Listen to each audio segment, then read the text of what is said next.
You see the headlines, right? The urgency. It's just, well, it's everywhere. Climate change is happening. It's getting more intense. Hmm. And businesses, they are under some serious pressure. Huge pressure. From regulators, definitely, but also customers, even their own people. Yeah, pressure to actually do something real about their environmental impact, not just talk. But doing it, that's where it gets really, really tough. It is tough for a big company. I mean, especially one with operations scattered, globally. Oh, absolutely. Understanding their footprint isn't straightforward at all. It's not like flicking a switch. No. You're talking about just mountains of data, energy, waste, emissions, water use. All over the place. Exactly. Across different factories, different suppliers, different countries, all with different regulations, too. It's kind of a chaotic landscape. Chaotic feels like putting it mildly sometimes, and getting a real, auditable grip on that chaos. Yeah. That seems to be the core challenge. It really is. So for this deep dive, we've been really digging into material that takes us right inside one company. A company founded, actually, specifically to tackle this exact problem. Yeah, looking at sort of where they came from, the tech they built, and how they're trying to turn something incredibly messy and complex into something businesses can actually act on. Okay, so our mission today is to unpack their approach, to see how they're using technology, AI specifically, to cut through all that complexity. And what that really means, not just for, boardrooms and spreadsheets, Right. but potentially for the world around all of us. Exactly.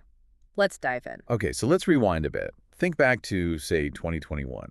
The whole global conversation around climate change was really heating up, wasn't it? Oh, definitely. Those big scientific reports were landing, and the message was pretty stark. You couldn't ignore it. No, you couldn't. And you felt that ripple through the business world. Suddenly, sustainability, it wasn't just like a nice PR thing. Not just a buzzword anymore. No, it was becoming essential and imperative. But for so many companies, the will to act just slammed into this wall of practical difficulty. Yeah, like how do you even start measuring and managing your impact when your supply chain looks like, I don't know, a giant tangled mess stretching across continents? Exactly. Mm. The data wasn't standard. It was often missing bits, buried in completely different systems. It was obvious you needed a dedicated solution. Something more than just, fragmented spreadsheets or maybe a small team trying to juggle it off the side of their desk. Those side hustles, as the material called them. Right, you needed something built for purpose. And that frustration, that clear gap in the market, that's what led to the birth of Sprih, founded in Pune, Maharashtra. Yeah, by Akash Keshav, Rohit Toshnawal, and Ravi Singhal. Their idea was, let's build a proper software platform, a SaaS platform. Okay. Not just for reporting, but a system really designed from the ground up. Yeah. Aimed at helping those mid to large companies get a real handle on their entire environmental footprint. The whole thing. The whole thing. Their goal was basically to make sustainability management, well, maybe straightforward is too strong, but manageable, actionable. Which, given everything we just said about the chaos, sounds incredibly ambitious. It is. And leading that charge is Akash Keshav, the co-founder and CEO. His background is interesting, too. IIT Gandhinagar worked at a serious tech firm like Arista Networks. Plus awards for social service. Yeah. It suggests someone who gets both the tech side and the mission driving it. Right. And you see that blend in how he talks about the problem. He really stresses that sustainability challenges aren't one size fits all. No, they vary hugely by industry, company size. But he keeps coming back to data management as the universal sticking point, especially when companies look beyond their own four walls. Ah, the supply chain again. The supply chain, that's where it gets truly complicated, isn't it? Because you're suddenly relying on data from suppliers, partners, logistics firms. Not companies that might have totally different levels of tech sophistication or even care about environmental accounting. Some might barely track it. Exactly. And he also points out how much human behavior plays into this. Oh, yeah. How so? Well, you've got people filling out forms, entering data, interpreting guidelines maybe differently. Ah, okay. So inconsistencies, errors, delays. Right. Just getting accurate, timely data becomes this monumental task. He actually used an analogy I thought was pretty vivid. What was that? Trying to get reliable, consistent information from cats scattered across 5 continents. Chuckles slightly. Okay, yeah, that paints a picture. That captures the chaos perfectly. It does. And it was from it does. And it sort of is. It's their AI engine, the real core of their platform. They spent 2 years developing it specifically to deal with this data fragmentation issue. Okay, so the fragmentation problem, Different rules, different formats, complex supply chains. How does SustainSense actually, tame that beast? Well, the idea is it's built to pull in data from all sorts of diverse sources. Think factory sensors, supplier reports, shipping manifests, wherever that environmental data might live. Okay, so it ingests it all. Then what? Then the AI kicks in. It cleans the data. It looks for anomalies, flags errors. Apparently, it can even make reasonable estimations to fill gaps based on patterns and benchmarks it learns. Ah, so it's not just collecting, it's validating and structuring it, Mhm. making it actually usable. Exactly, that's the key. Usable for what, though? What kind of insights can it generate quickly that companies maybe couldn't get before? Well, it goes beyond just like adding up your total carbon footprint. SustainSense can dig into the data to find the real hotspots. Hotspots, like where the biggest problems are. Precisely. Where's most of the energy going? Which specific supplier has the worst emissions per widget produced? Things like that. And, crucially, it can also suggest best practices. How does it do that? By drawing on its knowledge base, the material mentioned an example. The platform might see your energy use in steel production and point out that a specific highly efficient furnace used by a top plant in Germany could massively cut your emissions. Wow, okay, so it's not just measuring, it's actively suggesting how to improve, like a data-driven sustainability coach that never sleeps. That's a great way to put it. And this isn't just theoretical, right? Yeah. Companies are actually using this. Yeah, the sources mentioned Thermax, Hero Motors, Indigo Paints. They're already using the platform to track emissions, manage their footprint. And there was that really interesting pilot project you mentioned earlier. Oh, right, with Parag Dairy in Uttar Pradesh, Yeah. measuring methane from cattle. Yeah, the infamous cow burps, a huge source of greenhouse gases in agriculture. And the platform apparently managed to collect and scale up that quite tricky data analysis across different villages in their supply chain. That example really shows the platform's versatility, doesn't it? Mm. From heavy industry like steel manufacturing to, well, dairy farming. The core challenge is similar. Messy data, environmental impact. And the value proposition seems clear. It delivers auditable reports. It helps companies move beyond just, saying they're green or planting a few trees Right. towards actually measuring their real impact and being able to prove it. Okay, so someone listening might be thinking, fine, this sounds useful for big corporations and maybe dairy farmers, but what's this got to do with me? And that's a fair question. But it's absolutely connected. This isn't just happening in some corporate bubble. Climate change impacts everyone directly. Think about it. We're already seeing it, aren't we? Rising sea levels threatening coastal areas, those brutal heat waves making summers in places like Delhi almost unbearable. Seriously debilitating heat. Not just uncomfortable. Exactly. And something that hits everyone's wallet. Right. Rising food prices.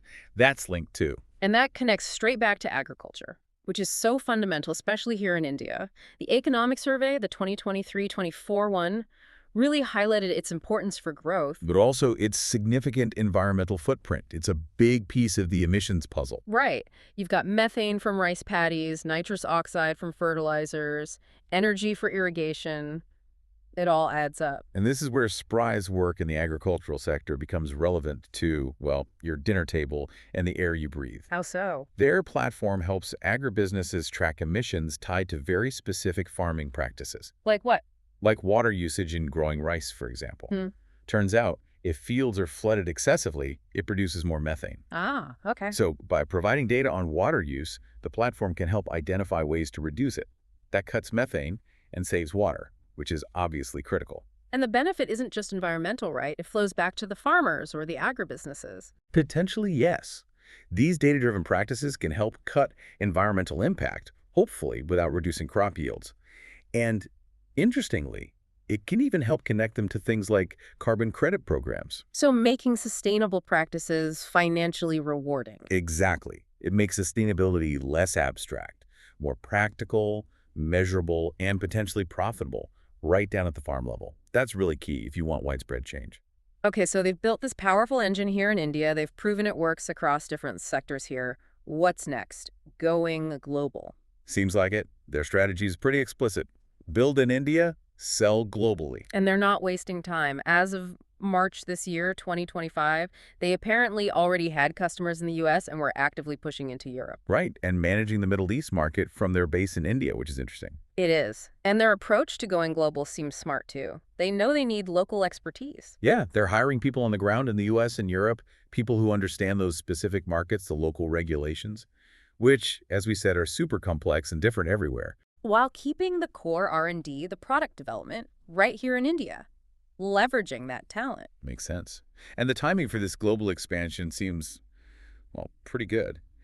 Demand is apparently skyrocketing internationally. Driven by what?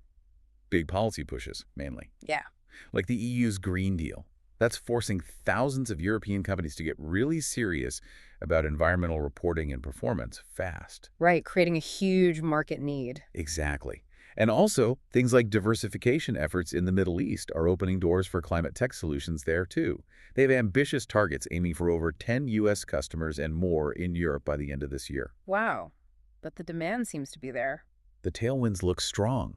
And it's not just about selling their software directly. They're also building an ecosystem, Meaning? collaborating with partners who focus on related areas, like companies specializing in regenerative agriculture or circular economy stuff, recycling plastics better, managing farm waste. Teamwork makes the dream work kind of thing. It really does feel like it has to be a team effort for something this huge. But we should be realistic. Even with great tech, this field is just inherently challenging, right? Oh, absolutely. The material doesn't shy away from the hurdles. That basic issue of data quality, still a big one. The cats on 5 continents problem hasn't vanished. No. Human behavior, difficult supply chains. Yeah. You mentioned trying to get data from someone still using a fax machine in some remote place. That stuff is real. Fax machines in 2025. Yeah, Yeah, that really lands the complexity. it does. And then there's just navigating the sheer mess of different regulations. Every country, sometimes every region, has its own rules, its own deadlines. Building a platform flexible enough for all that is tough. And what about inside the companies themselves? Is there pushback? Often, yes. Getting budget approval from finance teams, especially if times are tight economically, for sustainability initiatives, that can be a real internal battle. Selling the long-term value versus short-term costs. Exactly. And finally, there's always the shadow of greenwashing. Ah, yeah. Companies just doing the bare minimum for PR. Right. Planting few trees, putting out a glossy report, but not tackling the deep systemic issues. Part of Sprih's role, arguably, is providing the tools that enable real, measurable, auditable change, pushing against those superficial efforts. So looking ahead then, what's the vision? Where does a company like Sprih go from here? Well, their ambition seems bigger than just being a measurement tool. They talk about building the operating system for sustainable business transformation. Operating system. That sounds significant, like embedding it deep into how a company actually runs. That's the implication. Making sustainability part of the core business processes, not just an add-on department. They've got about 22 customers now across manufacturing, pharma, agriculture. And they seem to be raising their profile. There was that recent partnership announcement, right? April 2025. With Confiance Communications, clearly aimed at boosting their brand presence, telling their story more widely as they scale up. Makes sense if they're expanding globally and looking at new sectors. Definitely. And they plan to keep pouring resources into that SustainSense AI engine, making it smarter, faster. And they're eyeing expansion into other complex sectors too. Mobility, chemicals, areas with really tricky emission challenges. The timing just feels so right for this, doesn't it? Climate accountability is finally moving from the environmental team's office right into the main boardroom. It really is. And bringing it back to you, the listener, one last time. This isn't just abstract corporate stuff. No. It connects to cleaner air for us to breathe, potentially more secure food supplies, and maybe supporting companies that are genuinely trying to do better. And it also shines light on the innovation happening right here in India, doesn't it? Startups like Sprih getting serious backing from investors like Leo Capital, tackling global problems. It's genuinely exciting to see that kind of innovation taking root. So wrapping up this deep dive, we've seen how Sprih is using technology, specifically AI, to try and make corporate sustainability actually actionable, moving beyond just talk. Into measurable, auditable results. From huge industrial plants to, yes, even dairy farms. It really shows how applying tech with precision to these methy real-world data problems can unlock real progress. And sustainability, it is a journey, as everyone says. So here's a final thought to chew on.